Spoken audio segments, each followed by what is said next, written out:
Donald Trump has cancelled his first visit to Britain as president, and he wants you to know why.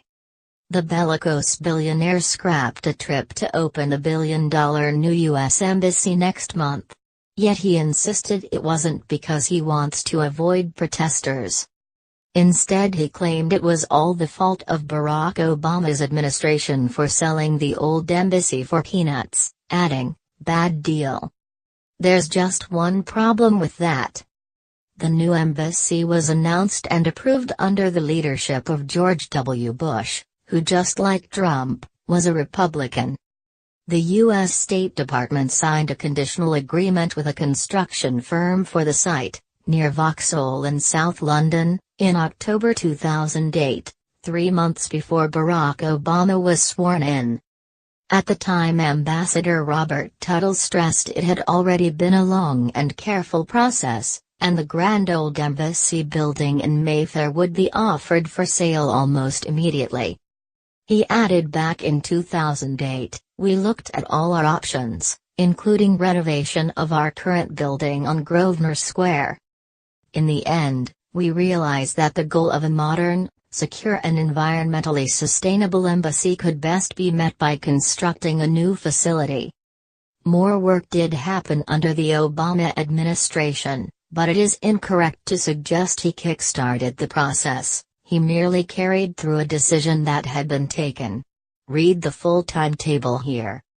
The news of the cancelled visit was revealed by the Daily Mail, and Trump tweeted this morning, "Reason I cancelled my trip to London is that I am not a big fan of the Obama administration having sold perhaps the best located and finest embassy in London for peanuts, only to build a new one in an off location for $1.2 billion.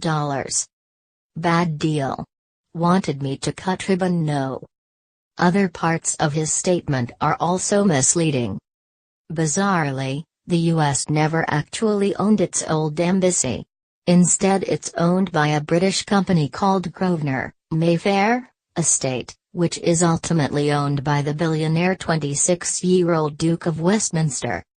As part of a 999-year lease from 1954, the U.S. rented its embassy off the Duke of Westminster's empire for 1 peppercorn. The U.S. then sold this lease to a firm called QT Europe, based in the conveniently low-tax country of Luxembourg, for £315 million in October 2013. You may still consider this peanuts for one of the most expensive squares in Mayfair.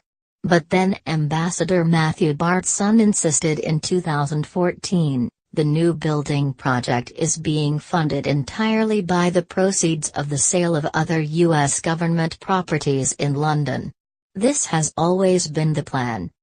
Lastly, describing Nine Elms, the site of the new embassy, as an off-location could prompt a diplomatic spat with Foreign Secretary Boris Johnson, who until 2016 was London mayor.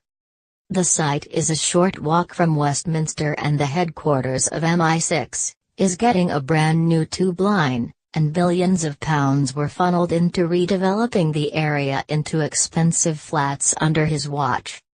It's thought the official opening of the top-security new embassy in Nine Elms will now be hosted by Secretary of State Rex Tillerson. The state visit which Theresa May offered Trump in his first month of office is still on offer, but has been delayed and no date is set. Former Labour leader Ed Miliband wasted no time in cutting Trump down to size, tweeting, "Nope, it's because nobody wanted you to come. And you got the message." Labour MP Steve Reed said, "Plenty of us Londoners delighted that Trump won't be bringing his toxic racist and misogynistic views here to open the new U.S. embassy." Labour MP Stephen Doughty, who has called for Trump to delete his Twitter account, tweeted in the style of the U.S. president, "Reason at real Donald Trump cancelled trip to London is that we are not a big fan of his racist, sexist, unthinking behavior. Big protests if he came to cut ribbon. He wanted the red carpet treatment and cheering crowds, no." Another Labour MP, David Lammy, tweeted, He's too scared of us Londoners who don't want him darkening our door.